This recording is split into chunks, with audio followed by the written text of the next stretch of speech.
یا محمد یا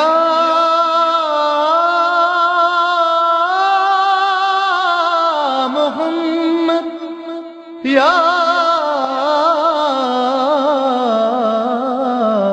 محمد۔ السلام علیکم ناظرین، میں آپ کا میزبان خاور رضا نقوی آپ کی خدمت میں حاضر ہوں۔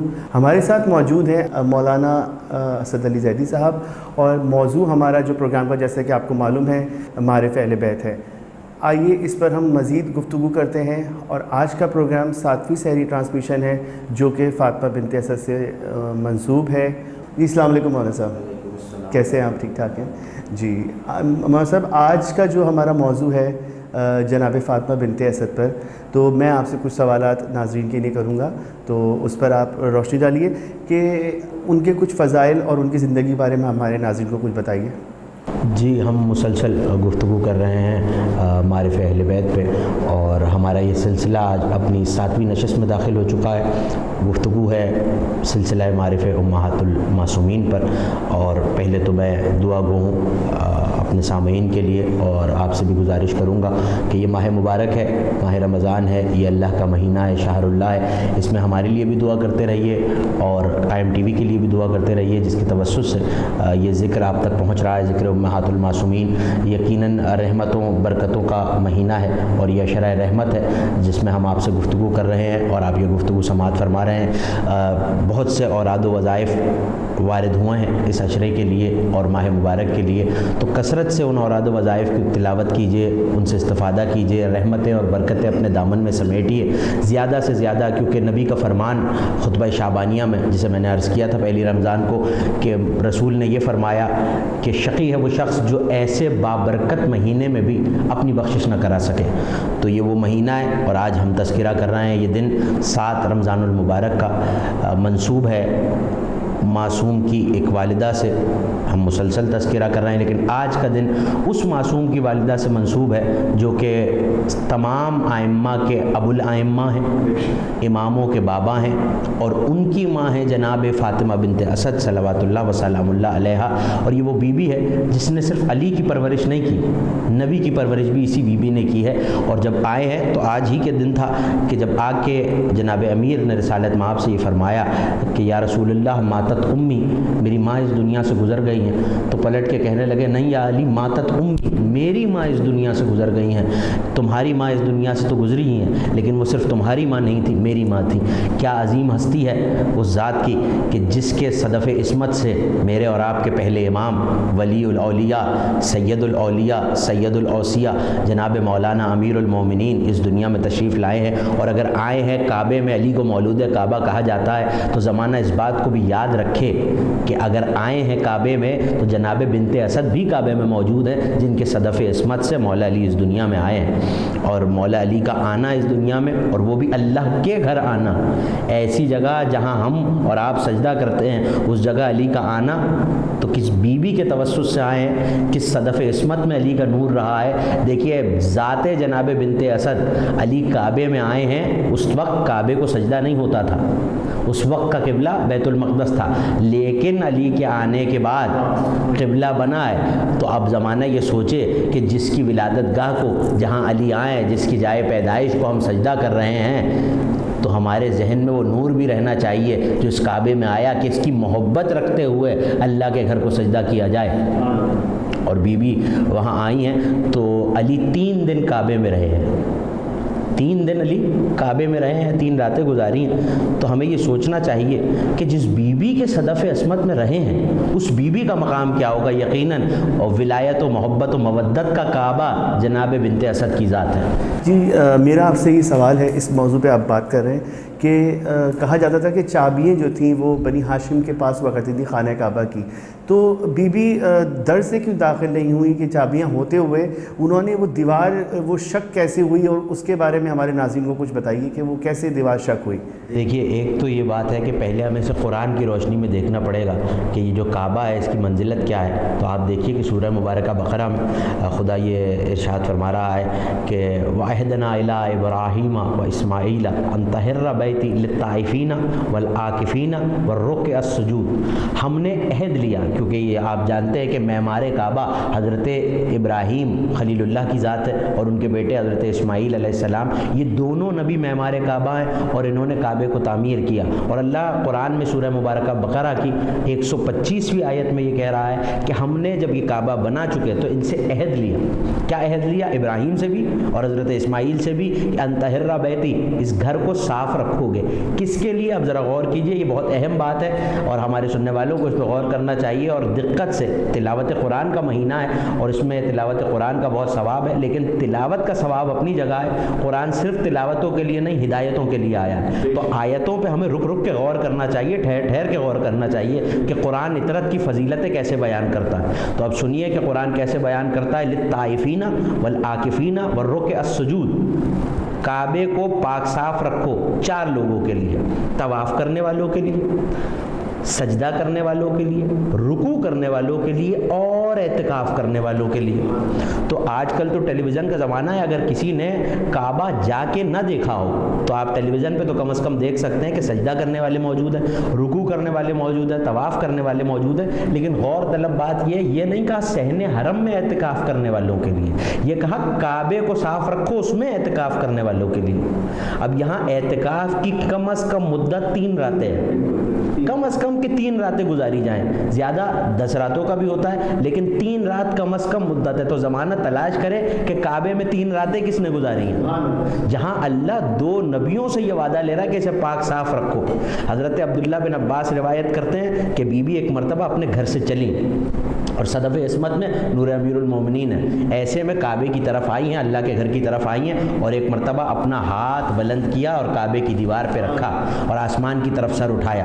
اب آیت آپ کے ذہن میں ہے کہ حضرت ابراہیم اور حضرت اسماعیل نے کعبے کو تعمیر کیا. اب شہزادی نے فرمایا آسمان کی طرف دیکھ کے کہ پالنے والے، میں تصدیق کرتی ہوں اور گواہی دیتی ہوں تیری تمام کتابوں پر، ان انبیاء پر جو انبیاء ما سبق ہے، خلیل اللہ حضرت ابراہیم کی نبوت پہ، تیری وحدانیت پہ، تیرے نبی کی نبوت پہ، یعنی جو سرکار دو عالم ہے جن کی تربیت خود مادر امیر المومنین جناب فاطمہ بنت اسد نے کی ہے، میں ان سب پہ ایمان لاتی ہوں اور پالنے والے اپنے نبی کے صدقے میں اس امر کو، یعنی یہ جو امر ولادت ہے، اس کو میرے لیے آسان فرما دے. بی بی کے یہ جملے کہنا بتا رہے ہیں کہ ابھی اسلام اس طرح پھیلا نہیں ہے، لیکن شہزادی یہ جملے کہہ رہی ہیں کہ میں تیری کتابوں پر بھی ایمان رکھتی ہوں، نبیوں پر بھی ایمان رکھتی ہوں. اس کا مطلب ہے اجداد نبی، خاندان نبی ایمان لایا نہیں ہے، ایمان وہیں سے لے کر آیا تھا. اور یہ وہ منزل ہے کہ ابھی بی بی قریب آئی ہیں تو آپ نے سنا ہے کہ کعبے میں بت تھے، تو کعبے کے اندر بت موجود نہیں تھے. یہ بات غلط ہے اور لوگوں کو اس کی تصحیح کرنی چاہیے، کیونکہ آپ نے سوال کیا کیا کہ چابیاں بنی ہاشم کے پاس تھیں. تو جب چابیاں بنی ہاشم کے پاس ہیں تو اندر بت کیسے آ سکتے ہیں؟ کعبے کی منڈیر پہ یعنی اس کی چھت پہ بت رکھے ہوئے تھے. جیسے ہی بیویاں آئیں، بی بی قریب آئیں تو ظاہر ہے کہ نور امیر المومنین بی بی کی صدف عصمت میں، ایسے میں ماتھے کے بل روایتیں کہتی ہیں بت زمین پہ گر پڑے. تو بی بی نے ایک جملہ ارشاد فرمایا کہ کتنا بابرکت ہے یہ آنے والا کہ ابھی دنیا میں آیا نہیں ہے اور غیروں کے خدا نے اس کے آگے سر جھکا لیے ہیں. ایسے میں ایک مرتبہ یہ واسطہ دیا اور دیوار پھٹی. حضرت عبداللہ بن عباس رضی اللہ تعالیٰ عنہ وہ یہ روایت کرتے ہیں کہ دیوار کا پھٹنا تھا، ایک مرتبہ بنت اسد داخل ہو گئی تو ظاہر ہے کہ لوگوں نے جا کے بتایا. آج اگر آپ دیکھیں کہ کوئی بی بی دیوار پھٹے اور اس میں داخل ہو جائے تو لوگ گھبرا جائیں گے کہ یہ بی بی خیریت سے ہے، کیا ہو گیا ہے، دیوار پھٹی ہے اور بی بی اندر چلی گئی. تو لوگوں نے جناب ابو طالب کو جا کے یہ خبر دی کہ آپ کی زوجہ مطہرہ کعبے کے اندر چلی گئی ہیں اور ایسے دیوار پھٹی. تو جناب ابو طالب کعبے کے قریب آئے اور ایک بڑا حسین جملہ سرکار ابو طالب نے فرمایا. والد امیر المومنین نے آسمان کی طرف دیکھا اور کہا پالنے والے تیرا کتنا شکر ادا کروں کہ تو نے اپنے حرم کو میرے حرم کا حجاب بنا دیا، تو نے اپنے حرم کو میرے حرم کا حجاب بنا دیا اور اس میں بنا دیا. ایسے میں بی بی آئی ہیں. تو جب وہ وقت آیا ہے کہ جب مولا کو اس دنیا میں آنا تھا تو اس وقت بی بی روایت کرتی ہیں کہ آسمان سے کعبے کی چھت ہٹ گئی اور کچھ محملیں نازل ہوئیں، کچھ سواریاں آئیں اور اس میں کچھ بیبیاں تھیں جو میری خدمت کے لیے اس وقت آئی تھی۔ جب میں نے ان سے پوچھا کہ آپ کون ہیں تو ایک نے کہا کہ میں حوا ہوں، ایک نے کہا کہ میں مریم ہوں، ایک نے کہا کہ میں آسیہ ہوں۔ کیوں؟ آخری نبی کا وصی آ رہا ہے، اور ایسے میں وہ نور کعبے میں اتر آیا جو جناب امیر کا نور تھا، اور مولا کی ولادت اس دنیا میں ہوئی، اور ہاتھوں پہ جناب بنت اسد نے مولا علی کو اٹھایا۔ تو یہ وہ منظر ہے کہ خدا نے بتا دیا کہ ہم نے علی کے آنے کے لیے ایسا رستہ، اور آج بھی وہ شک کعبے کی دیوار میں موجود ہے۔ جب لوگ علی کے آنے کے آثار کو نہیں مٹا سکے تو ذکر علی کو کیسے مٹائیں؟ سبحان اللہ، سبحان اللہ۔ سلسلہ کی گفتگو کا جاری ہے، انشاءاللہ تھوڑی سی بریک میں واپس آتے ہیں، آپ دیکھتے رہیے قائم رہیے۔ یا محمد، یا محمد۔ حیدر کی فضیلت کا بیان ہے اب تک، حیدر کی فضیلت کا بیان ہے اب تک، تاریخ زمانہ نگراں ہے اب تک، تاریخ زمانہ نگراں ہے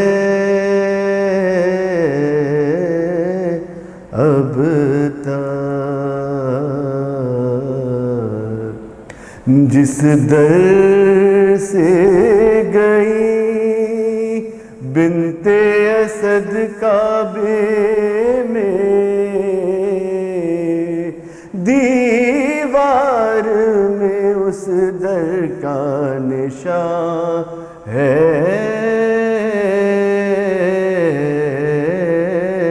اب تک، حیدر کی فضیلت کا۔ جی قبلہ، ہم اپنا جو موضوع ہے اس پہ ہم دوبارہ واپس آتے ہیں، اور آپ بتا رہے تھے مولا علی کی ولادت کا سلسلہ تھا خانہ کعبہ کے اندر، تو بتائیے اس کو گفتگو وہیں سے آگے کیجیے۔ جی میں نے عرض کیا کہ اس بی بی کا تذکرہ ہو رہا ہے کہ جو مادر علی ہیں، جو مادر رسول ہیں، اور جنہوں نے نبی کی اپنی ماں جناب آمنہ سلام اللہ علیہا کے بعد ایسی پرورش کی ہے نبی کی۔ دیکھیے یہ تو ملتا ہے کہ جناب ابو طالب نے پرورش کی، اور سارا زمانہ یہ کہتا ہے کہ کفیل رسول اللہ ہیں جناب ابو طالب، لیکن اگر کوئی بچہ کسی گھر میں پل رہا ہے تو جناب ابو طالب نے ظاہر ہے کہ کفار مکہ کے خلاف حفاظت تو کی ہے نبی کی، لیکن یہ ہر بندہ جانتا ہے اور ہر شخص اس بات سے واقف ہے کہ اگر بچے کی پرورش کرتی ہے تو پرورش کرنے والی ماں ہوتی ہے، اس کو کھانا کھلانے والی ماں ہوتی ہے، اسے رزق دینے والی ماں ہوتی ہے۔ تو جناب ابو طالب کے گھر اگر مصطفیٰ پل رہے ہیں تو مصطفیٰ کی تربیت جناب بنت اسد نے کی ہے، اور یہ نبی کا فرمان ہے کہ بی بی نے مجھے اس وقت کھلایا کہ جب ان کے گھر میں کھانے کو نہیں تھا، اپنے بچوں سے نوالا لے لیتی اور میرے منہ میں وہ نوالا دے دیتی اور میرا خیال رکھتی اور مجھے ماں کی طرح پالا ہے۔ اور میں نے یہی وجہ ہے کہ جب جناب رسالت مآب کو پالا ہے بنت اسد نے، تو جناب خدیجہ اور جناب رسالت مآب نے پرورش کی ہے جناب امیر کی، اور یہ کہا کرتے تھے اپنے کاندھے پہ اپنے چھوٹے بھائی کو مولا علی کو بٹھاتے تھے اور یہ کہتے تھے کہ آج میں ابو طالب کا وہ احسان اتار رہا ہوں، اس کا بدلہ دے رہا ہوں کہ جو حسن سلوک انہوں نے میرے ساتھ رکھا میری پرورش کر کے، تو آج ابو طالب کے لال کی پرورش میں کر رہا ہوں۔ تو یہ وہ بی بی ہے، کعبے میں علی آئے ہیں اور رحل رسالت نبی آگے بڑھے اور کعبے میں پہنچے، اور ظاہر ہے کہ جس وقت گئی ہیں تو جناب عبداللہ بن عباس رضی اللہ تعالیٰ عنہ کی روایت میں نے آپ کو سنائی کہ اگر کوئی ایسا واقعہ ہو جائے تو لوگ اس کے، آج بھی آپ دیکھیں کہ ایسا واقعہ پتہ چلے تو لوگوں کا ایک ہجوم آ جاتا ہے، تو لوگ کعبے کے گرد اکٹھے ہو گئے کہ اب کیا ہوگا، زوجائے ابو طالب کعبے میں تو چلی گئی ہیں لیکن اب جب باہر آئیں گی تو کیا ہوگا۔ تو ایک مرتبہ حضرت جبرائیل نبی پہ نازل ہوئے اور کہا اللہ بعد السلام کہہ رہا ہے کہ آپ کا وصی کعبے میں آ گیا ہے۔ نبی آئے اور ایک مرتبہ کہا لائیے اماں مجھے علی کو دے دیجئے، تو رحل رسالت پہ قرآن ولایت آیا ہے۔ نبی کو دیکھ کے آنکھوں کو کھولا اور کہا یا علی پڑھو، تو ایک مرتبہ قرآن پڑھنا شروع کیا، توریت پڑھنی شروع کی، انجیل پڑھنی شروع کی، حالانکہ ابھی قرآن نازل نہیں ہوا ہے۔ یہ بتا رہا ہے علی کا ہاتھوں پہ، رسالت کے ہاتھوں پہ مولا علی کا بولنا کہ یہ قرآن ناطق ہے۔ یہ نبی کی طرح، جیسے نبی نے فرمایا انا ولی من نور واحد، یہ میرے ہی نور کا ٹکڑا ہے، تو یہ بھی ویسے ہی قرآن جانتا ہے کہ جیسے میں جانتا ہوں، اور ایسے میں لے کے آئی ہیں۔ تو جب تاریخ کہتی ہے جناب بنت اسد کعبے سے باہر آئی ہیں، تو ایک خطبہ ارشاد فرمایا ہے جناب بنت اسد نے، میری کیا حیثیت، کیا بساط کہ میں بتاؤں کہ جناب بنت اسد کے فضائل کیا ہیں۔ خود جناب بنت اسد اس کثیر ہجوم میں یہ بیان کر رہی ہیں کہ اللہ نے مجھے کیا فضیلت دی ہے۔ آئیں اور کہنے لگی حمد ہے اس خدا کی۔ لوگوں کا ایک ہجوم ہے جن کی نظریں کعبے کی طرف ہیں کہ ابھی مادر علی اور زوجہ ابو طالب باہر آئیں گی، تو ایک بچہ ہاتھوں پہ ہے جس کے چہرے سے نور نکل رہا ہے، اور ہاتھوں پہ علی کو اٹھا کے بی بی نے فرمایا کہ حمد ہے اس اللہ کی جس نے مجھے ما سبق بیویوں پہ فضیلت عطا کی ہے، کہ مریم جو کہ رہتی ہی بیت الاقدس میں تھی، بیت المقدس میں رہتی تھی جو کہ قبلہ تھا، لیکن جس وقت اور رزق بھی آسمانوں سے جناب مریم کے لیے آتا تھا۔ قرآن یہ کہتا ہے سورہ مبارکہ مریم کے کلما دخل علیہ زکریا المحراب وجد عندها رزقا، جب کبھی حضرت زکریا آتے تو رزق پایا، رزق رکھا ہوا پاتے۔ پوچھتے مریم یہ رزق کہاں سے آیا، تو کہتی ہے میرے پروردگار نے بھجوایا۔ لیکن جب ولادت حضرت عیسیٰ ہو رہی تھی تو کہا مریم یہاں سے تمہیں جانا پڑے گا، یہ بیت عبادت ہے، بیت ولادت نہیں ہے۔ اور ایک کھجور کے درخت کے قریب حضرت عیسیٰ کی ولادت ہوئی۔ پہلے رزق آسمان سے آ رہا تھا، مگر اب اس کھجور کو ہلانا پڑا اور خور میں گرے، اور وہ تناول جناب مریم نے فرمائے۔ تو اب بی بی نے نکل کے کہا کہ حمد ہے اس اللہ کی جس نے مجھے تمام ان بیویوں پہ فضیلت دی۔ کیوں؟ کیونکہ جب تک میں کعبے میں رہی ہوں وہ اپنے فرشتوں کے ذریعے مجھے رزق بھجواتا تھا۔ اور حضرت مریم سے تو یہ کہا گیا یہ بیت عبادت نہیں ہے، انہیں کعبے میں، انہیں قبلے میں رہنے کے باوجود بھیجا گیا، اور مجھے اپنے گھر میں ہونے کے باوجود قبلے میں بلایا گیا، اللہ کے گھر میں بلایا گیا۔ اور جناب آسیہ نے خوف کی حالت میں اللہ کی عبادت کی، اور ہمارا خانوادہ اللہ کی سر عام عبادت کر رہا ہے اور اس کی حمد کر رہا ہے۔ اور یہ واقعہ حضرت آسیہ کے بارے میں کہ انہوں نے حالت اضطرار میں عبادت کی، اور میں نے عبادت کی کیسے؟ میں نے عبادت کی، سر عام عبادت کی، اور جناب مریم پہ فضیلت دی، تو تمام بیویوں پہ مجھے فضیلت ملی، اور مجھے اللہ کے ولی کی ماں بنایا گیا۔ اور ایسے میں ایک مرتبہ ہاتف غیبی کی ندا آئی کہ یہ میرا ولی ہے، میرے نبی، میرے محبوب کا آخری وصی ہے، اور اس کا نام میں نے علی رکھا ہے، تو اب اس کو علی پکارو، اس کا نام علی رکھو۔ کیوں؟ کیونکہ میں علی الاعلیٰ ہوں، یہ علی ابن ابی طالب ہے، اسے میں نے اپنے نور سے بنایا ہے، اپنے پیغمبر کا وصی بنایا ہے، اپنی قدرت کا مظہر بنایا۔ سبحان اللہ۔ یہ وہ منظر ہے کہ بی بی نے اپنے فضائل خود بیان کیے، اور کچھ ایسے واقعات ہیں بی بی کی زندگی کے کہ جو بچپنے کے واقعات ہیں، اور ماں بیٹے کا ایک رشتہ ایسا ہے کہ جس کا بیان بہت ضروری ہے، کیونکہ ہم مسلسل مادران امہات المعصومین کا، مادران معصومین کا تذکرہ کر رہے ہیں، تو بی بی نے اپنے فضائل بتائے، لیکن ماں اور بیٹے کا جو رشتہ ہوتا ہے، اور آپ دیکھیے کہ بڑا مشہور رجز ہے جناب امیر کا جو کہ خیبر میں کہا، اور آپ نعرے بھی لگاتے ہیں اس کے حیدر حیدر، تو مولا نے خیبر میں مرحب سے یہ کہا تھا، جب اس نے کہا وہ پکارتا ہوا آیا کہ میری ماں نے میرا نام مرحب رکھا ہے، اس وقت مولا علی نے رجز پڑھتے ہوئے اپنی قوت بیان کرتے ہوئے یہ کہا انا الذی سمتنی امی حیدرہ، میں وہ ہوں جس کی ماں نے اس کا نام حیدر رکھا ہے، کہ جس وقت اژدہا لایا گیا ہے تو جھولے میں لیٹ کے دو ننھی ننھی انگلیوں سے اسے دو نیم کر دیا، تو بی بی نے آواز دے کے کہا والی یہ تو حیدر ہے۔ اور کچھ واقعات ایسے ہیں کہ ابھی آئی ہیں گھر کعبے سے لے کے، تو ایک پارچے میں، ایک بندھن میں، ایک قیمات میں لپیٹا گیا، جیسے کہ بچوں کو لپیٹا جاتا ہے کہ وہ ہاتھ نہ چلائیں، تو ایک مرتبہ علی نے انگڑائی لی اور وہ قیمات پارا پارا ہو گیا، وہ کپڑا پارا پارا ہو گیا، ظاہر ہے کہ یہ ید اللہ کی قوت ہے، قوت پروردگار ہیں علی۔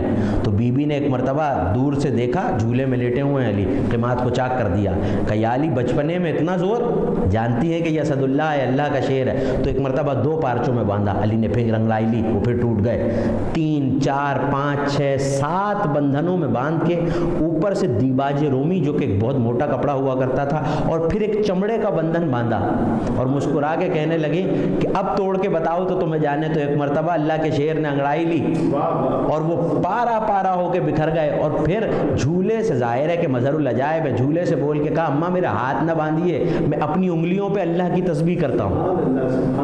اور اسی طرح ایک واقعہ بچپنے کا ہے. ابھی کم سن تھے، ظاہر ہے کہ یہ ہمیں ہدایت کے لیے آئے ہیں ہماری، تو ان پہ وہ ساری عمریں گزری، بچپنا، لڑکپن، ادھیڑ عمری، بزرگی، پیرسنی. لیکن امام ہوتا ہے جب سے دنیا میں آئے. تو بظاہر علامہ نقشبانی نے اس واقعے کو لکھا ہے اور بڑی ذمہ داری سے آپ کے حوالے کر رہا ہوں کہ بچپنا تھا اور کھیل رہے ہیں بظاہر. تو ایسے میں بی بی کچھ بنی ہاشم کی بیویوں کے ساتھ بیٹھی ہوئی اور فرمایا کہ یا علی بیٹھ جائیے. مولا بیٹھ گئے. کچھ دیر بعد پھر اٹھ کے چہل پہل شروع کر دی. تو پھر فرمایا کہ بیٹھ جائیے، میں گفتگو کر رہی ہوں بنی ہاشم کی بیویوں کے ساتھ. تیسری مرتبہ پھر اٹھے اور پھر ادھر سے ادھر مولا جانے لگے. تو اب آواز شہزادی کی کچھ بلند ہو گئی اور فرمایا کہ یا علی کیا آپ نے سنا نہیں، بیٹھ جائیے اپنے مقام پر. تو ایک مرتبہ پلٹے اور ماں سے کہنے لگے اماں کوئی بڑوں سے بھی اس لہجے میں گفتگو کرتا ہے. تو ایک مرتبہ فرمایا حیران ہو کے کہ یا علی تمہارے بابا سے کہوں گی یہ تم نے کیا کہا کہ بڑوں سے کوئی اس لہجے میں، کیا تم اپنی ماں سے بڑے ہو؟ تو مسکرا کے کہنے لگے یہ ہے علی کی کرامت اور معجزہ جو مظہر العجائب ہے، مظاہر صفات خدا بندی کا مظہر ہے. تو مولا نے فرمایا بابا سے کیا کہنا، عمر میں تو میں ان سے بھی بڑا ہوں. تو بی بی حیران ہو گئی. جو بیویاں ساتھ بیٹھی ہوئی تھیں کہنے لگیں کہ اس سے پوچھو یہ وہی بچہ ہے جس نے گہوارے میں کلہ اجدر چیرا تھا، جو آتے ہی قرآن پڑھ رہا تھا، جو کعبے میں آیا ہے. اگر یہ کہہ رہا ہے تو کوئی بات تو ہے. تو ایک مرتبہ بیٹے کی طرف ماں نے دیکھا اور کہا کہ یا علی یہ بتاؤ کہ تم مجھ سے عمر میں بڑے کیسے ہو؟ کہا اماں یاد کیجئے کہ آپ اپنی سہیلیوں کے ساتھ مکے کے قریب ایک تالاب کے قریب گئی تھیں اور وہاں شیر آ گیا تھا. ذالک فصل الربیع، وہ بہار کا مہینہ تھا. اور ایسے میں وہ شیر آیا تو آپ کی سہیلیاں جو ہیں شیر کو دیکھ کے دوڑ گئیں. لیکن آپ دو شیروں کی ماں ہیں، آپ دو شیروں سے رشتہ رکھتی ہیں، ایک شیر کی ماں ہے، ایک شیر کی بیٹی ہیں. کیونکہ اسد شیر کو کہتے ہیں. فاطمہ بنت اسد شیر کی بیٹی اور شیر کی ماں علی بھی اسد اللہ ہے. تو آپ کا رشتہ دو شیروں سے ہے تو آپ نہیں گئیں. اور ایسے میں آپ نے ایک ورد پڑھا جو بنی ہاشم میں پڑھا جاتا تھا. ورد کا پڑھنا تھا کہ غیب سے ایک سوار آیا، اس نے شیر پہ حملہ کیا. جب شیر ڈھیر ہو گیا تو آپ نے، وہ بہار کا مہینہ تھا، وہیں پھول اگے ہوئے تھے تالاب کے کنارے، ایک گلدستہ بنا کے اسے پیش کیا اور اپنے گلے سے گلو بند اتارا اور کہا ہم بنی ہاشم کسی کا احسان نہیں رکھتے، جائیے لے جا. تو بیوی حیران ہو گئی کہ یہ واقعہ تو میرے علاوہ میرے ماں باپ بھی نہیں جانتے، یہ کوئی جانتا ہی نہیں ہے. یا علی تم بچپن میں، ابھی تو بچے ہو، کیسے جانتے ہو؟ تو ایک مرتبہ اپنی جیب میں قمیص کی ہاتھ ڈالا اور وہ گلو بند نکال کے کہا کہ اماں گن لیجئے کوئی موتی کم تو نہیں ہے. یہ وہ علی ہے جو اپنی مادر گرامی کو کرامت دکھا رہا ہے. تو کیا منزل اور کرامت ہوگی. اور یہ بیوی وہ ہے کہ جس کا نبی نے بے حد احترام کیا. اور یہ روایت میں ضرور پڑھنا چاہتا ہوں اور اسے علماء تشیع نے بھی لکھا، علماء اہل سنت نے بھی لکھا. الازمنۃ والامکنہ میں علماء اہل سنت میں علامہ نیشاپوری نے اس واقعے کو لکھا کہ جس وقت دفنایا ہے تو قبر بند ہوئی ہے، 4 قدم ہٹے اور پھر واپس آئے. تو جناب ابو ذر کہتے ہیں رسول نے کچھ فرمایا. کیا فرمایا؟ ابنوں کے لا جعفر ولا عقیل، علی علی علی. سرکار ابو ذر نے حیران ہو کے پوچھا کہ یا رسول اللہ یہ عمل تو آپ کو پہلے کبھی نہیں کرتے دیکھا، یا آپ کیا کہہ رہے ہیں آپ کا بیٹا آپ کا بیٹا آپ کا بیٹا، ابنوں کے ابنوں کے ابنوں کے. تو فرمایا کہ بیوی سے قبر میں سوال ہوا آپ کا رب کون ہے؟ تو فرمایا اللہ. پوچھا گیا دین کیا ہے؟ کا اسلام. کا کتاب کیا ہے؟ کا قرآن. کہا آپ کا نبی کون ہے؟ تو میرا نام لیا. جب پوچھا گیا آپ کا امام کون ہے، جب پوچھا گیا کہ آپ کا امام کون ہے تو بیوی کو بیٹے کا نام لیتے ہوئے حیا آ رہی تھی. تو میں نے پلٹ کے کہہ دیا کہہ دیجئے اماں آپ کا بیٹا علی آپ کا امام ہے، آپ کا بیٹا علی آپ کا امام ہے. تو بس مجھے اتنا کہنا ہے کہ جب علی کی محبت و ولایت قبر میں علی کی اپنی مادر گرامی سے سوال ہو رہا ہے تو ہمیں اور آپ کو اس سے چھوٹ کیسے مل جائے گی؟ جی قبلہ میرا آخری سوال آپ سے یہ ہے ہمارے ناظرین کے لیے کہ جناب فاطمہ بنت اسد کی وفات کس طرح ہوئی اور ان کو دفن کس جگہ کیا گیا، اس کے بارے میں ہمارے ناظرین کو بتائیے. شہزادی کی قبر جو ہے وہ جنت البقیع میں ہے جہاں قبور ائمہ ہے آج، اور اس جگہ کو منہدم کر دیا گیا ہے. تو وہیں بی بی کی قبر موجود ہے. اور واقعہ یہ ملتا ہے کتابوں میں، ظاہر ہے کہ یہ دن نبی کے لیے بہت غم و اندوہ کا دن ہے. اور ہم چہاردہ معصومین کی خدمت میں، امام زمانہ کی خدمت میں، خصوصاً جناب امیر اور رسالت مآب کی خدمت میں تعزیت بھی پیش کرتے ہیں کہ بی بی جب گئی ہیں تو ایسا عمل نبی نے کیا ہے، مغموم تھے، اور ایک مرتبہ جنازہ اٹھا کے اس مقام سے لے کر جہاں غسل دیا گیا ہے تو قبر تک خود ایسا ہوتا ہے کہ کندھے بدلے جاتے ہیں، کاندھے تبدیل ہوتے ہیں، لیکن نبی قبر مبارک تک، قبرستان تک وہ جنازہ اپنے کاندھے پہ اٹھا کے لے کے گئے ہیں، اپنے قمیص مبارک کا کفن دیا ہے، کیونکہ بی بی نے کہا تھا کہ قبر میں اندھیرا ہوگا اور قیامت میں لوگ برہنہ محشور ہوں گے، تو کہا میں آپ کو اپنی قمیص کا کفن دوں گا، اور ایک مرتبہ قبر میں جا کے لیٹ گئے اور 3 مرتبہ تھپک کے کہا اسی کے بے امی، اسی کے بے امی، اسی کے بے امی، میں تجھے وصیت کرتا ہوں زمین خیال رکھنا میری ماں آ رہی ہے۔ اور ایک مرتبہ جناب امیر نے اور امام حسن نے اپنی والدہ اور اپنی جدہ کو قبر میں اتارا، اور ایسے میں راوی کہتا ہے کہ قبر میں دیکھ کے رسول رونے لگے اور کافی دیر تک گریہ کیا اور اپنی قمیص کا کفن دیا۔ اور یقیناً یہ کتنا غم و اندوہ کا مرحلہ ہوگا کہ جس ماں نے پالا ہے نبی کو، جس ماں نے پالا ہے علی کو، آج علی اور نبی اس ماں کا جنازہ اٹھا کے جا رہے ہیں۔ مگر میں کہوں گا یا رسول اللہ، آپ نے ماں کا جنازہ اٹھایا اور قبر تک لے کے آئے، لیکن وہ منظر بھی آئے گا جب آپ کے نواسے اپنی ماں کے جنازے پہ ہوں گے اور سیدہ کے بندے کفن ٹوٹ جائیں گے اور ایک مرتبہ ہاتھوں کو پھیلا کے اپنے مظلوم لال کو اپنے گلے سے لگا لیں گی، اور وہ بچے اس عمر میں یتیم ہو جائیں گے کہ انہیں رونے بھی نہ دیا جائے گا، اور یہ وہ مشکل مرحلہ ہے۔ اور ہمیں چاہیے کہ اس دن مجالس کو برپا کریں اور اس ذکر کے صدقے میں ہم، اور اس غم کے دن ہم توسل کریں آئمہ سے اور انہیں تعزیت بھی پیش کریں، چہردہ معصومین کو بھی، رسالت مآب کو بھی، اور جناب امیر کو بھی، کہ ہم اس غم میں آپ کی ماں کے، آپ کی والدہ کے غم کو بھولے نہیں۔ محمد یا